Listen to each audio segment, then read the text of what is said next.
Hoy leeremos a la obra de Víctor Hugo, Los Miserables, página 412. ¿A quién acusar? Perdón, 403. ¿A quién acusar? A nadie y a todos. A los tiempos incompletos en que vivimos.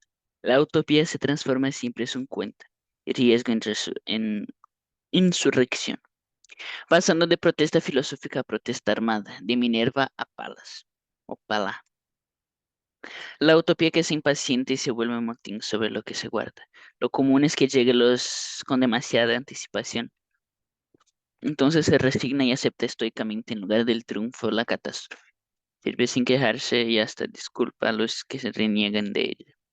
Su magnanimidad es consentir en el abandono, es indomable contra el obstáculo, indulgente contra la ingratitud. ¿Y es en efecto ingratitud? Sí, del punto de vista del género humano, no desde el punto de vista del individuo. El progreso es el modo de ser del hombre. La vida general de la especie humana se llama el progreso.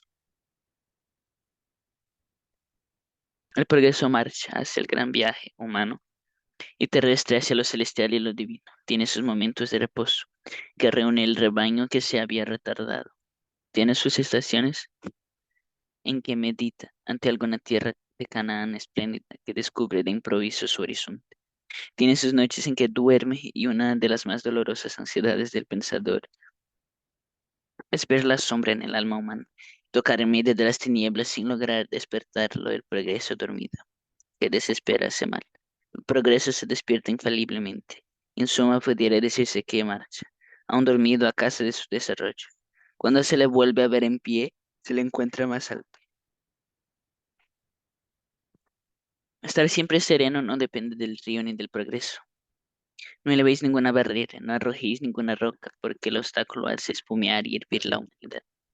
De allí los disturbios, pero después de estos disturbios se conoce cuánto camino se han dado, hasta que el orden, que no es otra cosa que la paz universal, se haya restablecido, hasta que la armonía y unión reinen. El progreso tendrá por etapas las revoluciones. ¿Qué es el progreso? Acabamos de decirlo, la vida permanente de los pueblos. Ahora bien, la vida eterna del género humano. Ahora bien, algunas veces sucede que la vida momentánea de los individuos resiste a la vida eterna del género humano. Confesémoslo sin pena, el individuo tiene su interés distinto. Puede sin crimen estipular un favor de ese interés y defenderlo. El presente posee su cantidad excusable de egoísmo. La vida momentánea tiene su derecho y no está obligada a sacrificarse sin cesar por el pobre porvenir. La generación a quien toca actualmente dar la vuelta al mundo no se halla constituida en el deber de abreviar su viaje por otras generaciones que, bien considerado todo, son iguales a ella y cuyo turno llegará más adelante.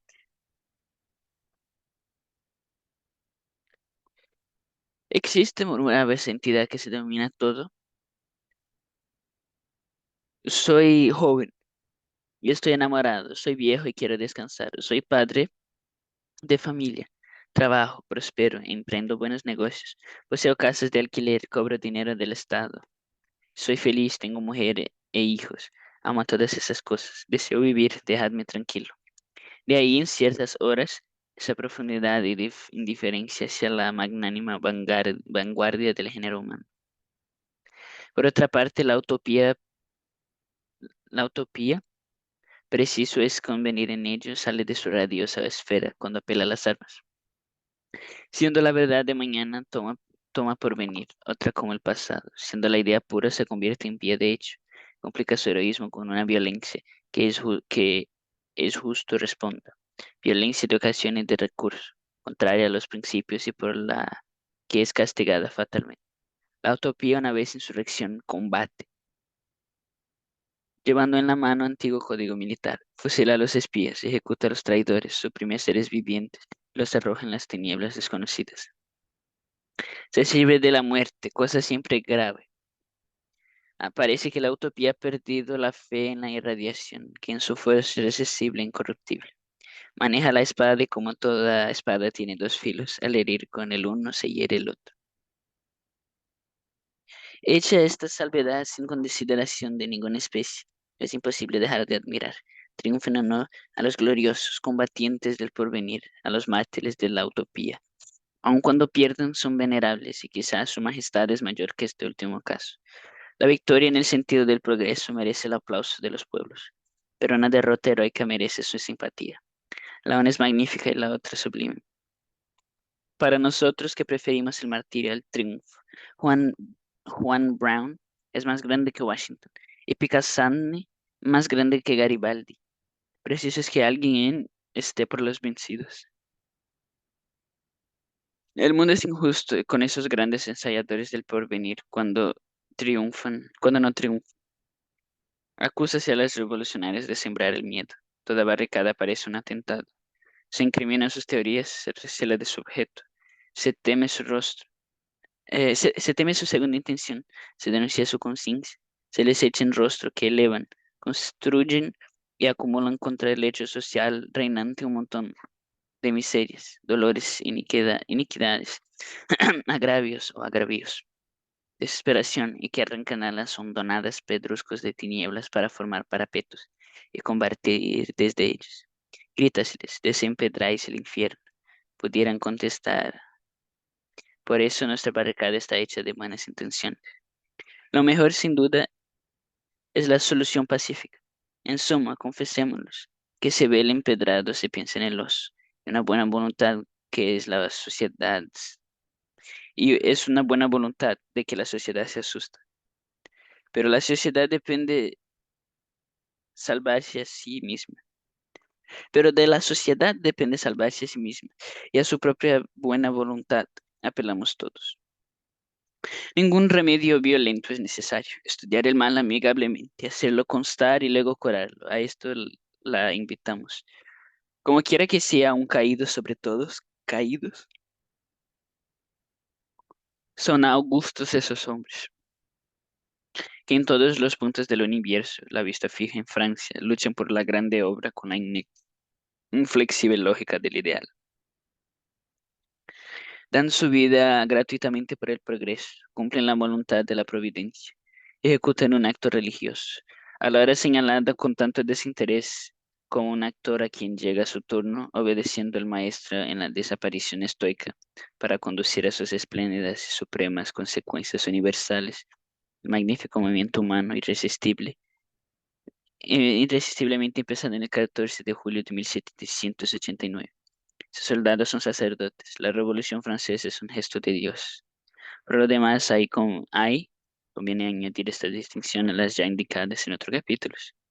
Las insurrecciones aceptadas que se llaman revoluciones, las insurrecciones rechazadas que se llaman motines. Una insurrección que estalla es una idea que sufre su examen ante el pueblo. Si el pueblo deja caer la bola negra, la idea es un fruto seco. La insurrección es una planta agostada. Combatir a cada intimación y siempre que la utopía lo desea, no es propio de los pueblos. Las naciones no tienen a toda hora el temperamento de los héroes y de los mártires. Son positivos. A priori la insurrección les repugna. Primero, porque frecuentemente su resultado es una catástrofe. Segundo, porque siempre de su punto de partida es una abstracción. Pues siempre, y esto es hermoso, lo que sacrifican lo hacen por lo ideal y por el ideal solo. Una insurrección es un entusiasmo. El entusiasmo puede montar en cólera, y tal es el motivo que se eche de la mano de las armas. Pero toda insurrección que apunta a este gobierno a un régimen pone la mira más alta. Así, por ejemplo, insistamos en ello, lo que combatían los jefes de la insurrección de 1832, y en particular los jóvenes entusiastas de la calle de la Chanvrerie, no era precisamente Luis Felipe. Lo más de ellos, cuando hablaban con tanta franqueza, hacían justicia a las cualidades que odiaban, pero atacaba la rama segundo del derecho divino de Luis Felipe, como habían atacado la rama primogénita de Carlos V. Y lo que quería derrocando el trono de Francia, era, lo hemos explicado antes, la usurpación del hombre por el hombre y el derecho en el universo entero por privilegio. El resultado de París sin rey es el mundo sin déspota. De este modo raciocinaba, y su objeto, lejano sin duda, Vago quizás, era sin embargo grande. Así es en efecto, sacrifíquese uno por esos fantasmas, que para los sacrificados son ilusiones casi siempre, pero ilusiones a las que en suma se mezclan toda la certidumbre humana. El insurrecto poetiza y dora la insurrección, lánzase en esos trágicos acontecimientos embriagándose con los que va a hacerse. Quién sabe, tal vez se triunfe. Son los menos.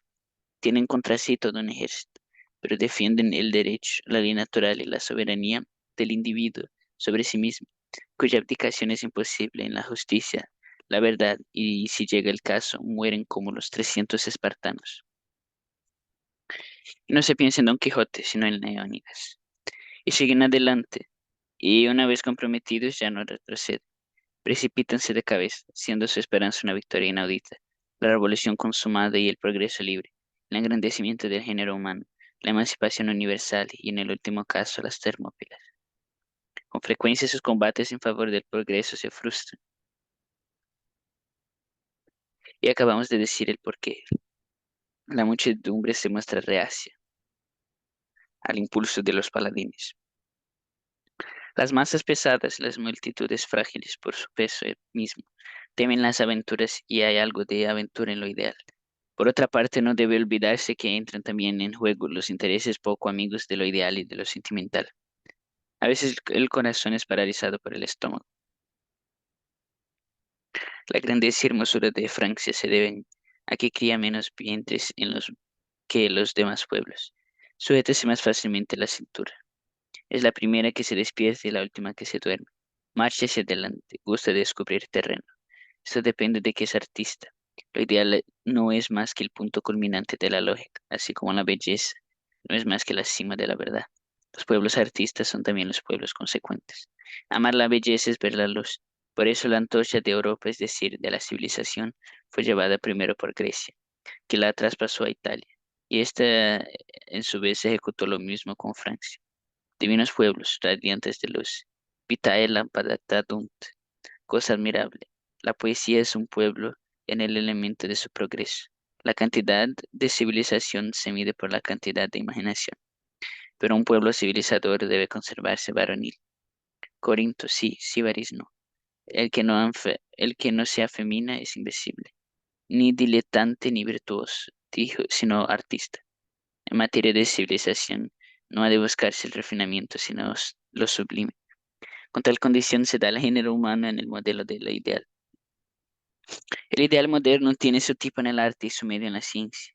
Con el auxilio de la ciencia se realizará esta visión augusta de los poetas, la belleza social. Se reconstruirá el Edén como A por B.